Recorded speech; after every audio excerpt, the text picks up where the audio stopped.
Okay, so designing your audience console, it can easily be done using the console builder here. So when you click on that tab at the top of your screen, you're going to see a default console that we've built for you. And so we've got our slides, the Q&A widget, and our media player, because you really can't have a webcast without these fundamental widgets. Now this little empty box here is actually an image widget that we've loaded to the console for you, where you can actually upload your company logo by simply just browsing for the file and uploading it. So if you click on an image that you'd like to upload, you can certainly do that. And that's how you can easily get your logo uploaded onto the console. So I would recommend using a logo that has a transparent background. And you can customize and set a link here if you'd like to hyperlink the logo as well to maybe like your corporate web page if you'd like to do that. So that logo will be here. You can size and reposition it, you know, wherever you want it to go. So we recommend having the logo somewhere in the upper left-hand corner of the console, so that way everyone can see it regardless of their screen size. The Q&A widget is how your audience is going to submit their questions to you. The Q&A is anonymous, so the audience doesn't see who else is submitting questions or what questions are coming in or who's answering them. So as the presenter, you get full control over what questions you want to share with your audience. The media player is essential. You don't ever want to delete the media player because that is how your audience is going to listen and hear you. So that media player is really crucial to having the webinar. Now the Q&A widget is pretty cool too, is because in this little configuration menu, and you'll find that configuration really is going to be your best friend. You're going to be clicking on that one probably more than the other options here, because the configuration is really how you set up all the widgets. But one thing I like about the Q&A widget is that if I want to allow my on-demand viewers to submit questions to me, using this checkbox, I can then have any questions that are submitted from my audience automatically forwarded to an email address. So I could have these forwarded to the content experts if I wanted to do it that way. So the one limitation though is that you can only enter one email address, but having, you know, the designated content experts, maybe, you know, having these questions forwarded to them so they can then immediately reply back. And so those questions get forwarded in real time.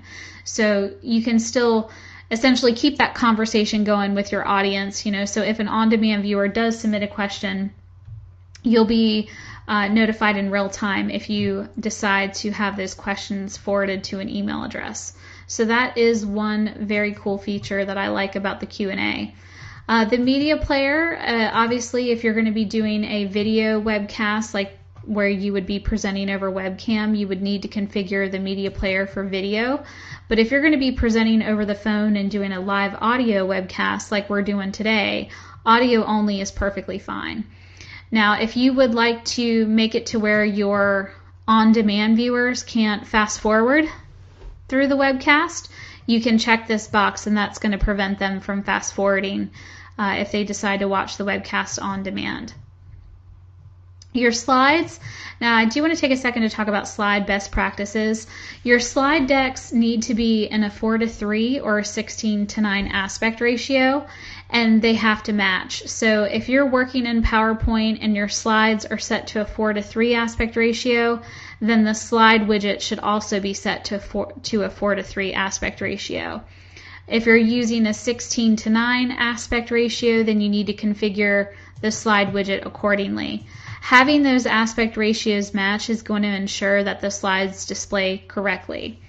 Now just bear with me for a moment while I transition, but here in the upper right hand corner, if you click on our help section here and do a search for PowerPoint guidelines, there is a checklist that you can share with your presenters that is going to show you all the different guidelines that they want to be following when they're setting up and designing their PowerPoint. So all of our Help Center pages, if you don't see the download link here, you can actually download the page itself as a PDF and share it with your presenters. So there is a video tutorial that walks you through it, but these are basically all the important things that you have to keep in mind when setting up your slides. So we do not support slide transitions. However, animations are supported as long as the first animation on the slide is set to start on click. So the builds and the different animations that you want to add on your slides, that's fine as long as the first animation on the slide is set to start on click. Also, you don't want to have any kind of embedded files within your PowerPoint. That goes for sound or music or voice narration, or even Excel files would be considered an embedded file. So you don't want to embed any kind of files within that PowerPoint. If you have a video that you want to show during the webinar, then you should upload that video into our system as an MP4 or FLV video clip. So in our Help Center, we also have best practices. So you can come in and read up on the best practices, such as using video clips. What are the specifications you need to be following for those? If you plan on presenting over the phone, like I'm doing right now, we have best practices for how you should set that up and what your presenter should be following. So there's lots of different articles in here that can help you. Now, I will show you a few more widgets today, but I'm not going to have time to cover all of them. So if you are looking for a particular widget and want to learn more about it, so for example, the Twitter widget, you can type in the widget that you're looking for, and there could be a video tutorial there to kind of walk you through, as well as some screenshots and step-by-step instructions. But we also have an interactive widget viewer, so if you want to see all the widgets in action, feel free to click on that and explore, and that way you can see what each individual widget does. All right, so going back to slides, now that you know that the aspect ratios have to match, a few other helpful widgets is going to be the speaker bio widget. So all the widgets are in alphabetical order. You can add text to your console as well. So some clients will add a text widget and they'll have, like, you know, the webinar title and the date, you know, maybe displayed above the slide area, or if there's any kind of corporate messaging they want to add, they can easily do that through a text widget. But the speaker bio widget allows you to build custom profiles for your speakers. So all of your speakers go into one widget. There's no reason to have more than one speaker bio widget. So you would actually add all of your speakers into here. And so the only thing that's really required is the name, but you can keep it basic with just, you know, the name, title, and company. And then here you can come in and upload a photo. 90 by 90 pixels is the recommended size for the speaker bio photos. You can even add contact links. Up to 3 of those can be added, and down here is where you can copy and paste in the biography. So once you start adding those speakers, you know, their images will be displayed here, and then you just repeat the process and add multiple speakers. So the speaker bio widget would really help your audience kind of put a face to a name. And then you can move these widgets around and place them on the console, you know, wherever you would like them to go. Now, one thing that I think a lot of people get caught up in is, you know, making sure the slide area is large enough. Now, just like you guys are doing right now, you can maximize and increase that slide area. So there's no reason for you to have a massive slide area that takes up all this space on your console. You know, you can have it launched at a good size, or have it at a, you know, conservative size, and leave it up to the audience. They can still manipulate that slide area and take it full screen if they want. One thing I do want to caution everyone is about the width of their consoles. So one thing to keep in mind is that, you know, the audience that you're going to be presenting to, not everyone in the audience may have a large computer monitor to work on. They may be on laptops or something, you know, that has a smaller screen.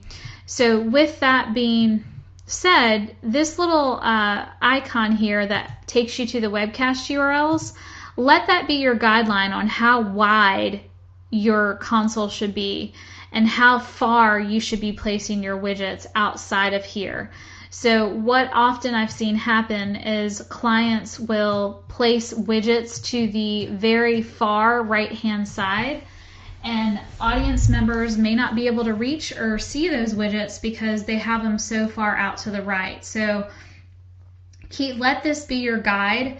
you can add as many widgets as you want, but you certainly don't want to have 20 different windows open when they log in for your webcast. So that brings me to my next point.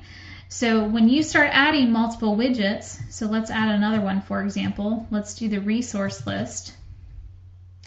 That resource list, I want it to be available to my audience, but I don't want it cluttered or overlapping anything else, and I certainly don't want to take it too wide to where some people may not be able to see it. So that is where the attributes menu comes into play. So the attributes menu allows you to rename your widgets.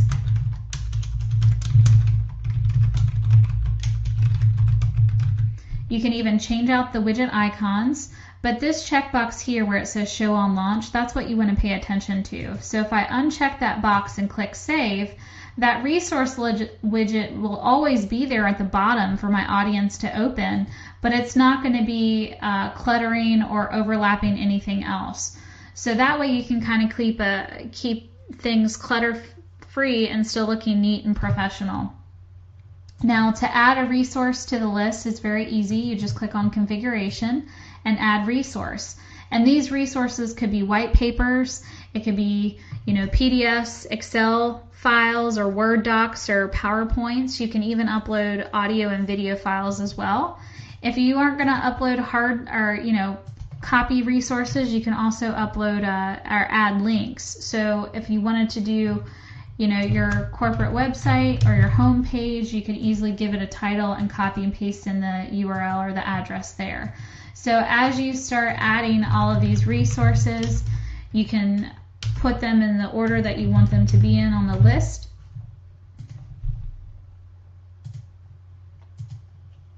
So we'll just browse for a document here.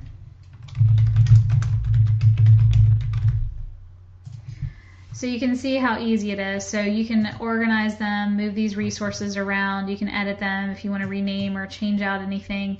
So that resource list is really for content sharing. But those are essentially the fundamental widgets I would definitely encourage you all to use. Definitely encourage you to add a logo. You can also style the background using the styling option here. So if you want to change an image, a background image, you can upload a new one. Or you can choose to do a single color or two colors for that matter. And again, if you know your hex code for your corporate color scheme, you can paste that in the box there so everything matches. The widget button colors can be changed as well. So you can change that to whatever color you want. And the widget headers can also be changed. So this chrome, the chrome color is referring to the headers here at the top of all the widgets. So I can make that black or make it a different color. Right now it's gray.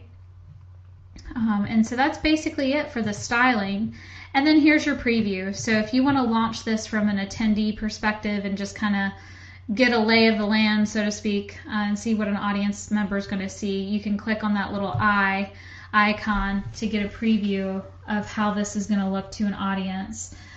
So that way you can see if you need to move anything around or how it's going to look to them, or change things up if you want to.